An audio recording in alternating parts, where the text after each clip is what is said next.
Manual muscle testing to test the strength of the muscle. So, scapular abductors and upward rotators. So, primary muscle, serratus anterior. So, dapat... Abductor? Di ba supraspinatus? Hindi. Abductors and upward rotator. Ah. Serratus anterior na yung nakalagay dun sa ano. Sorry.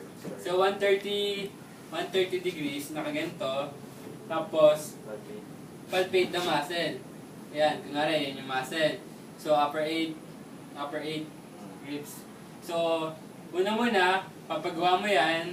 Pag nagawa ng patient to, grade 3. Tapos, pag nag-apply na ng resistance, apply ng resistance, grade 5, pag full resistance na. Pag merong konting mga yielding, grade 4.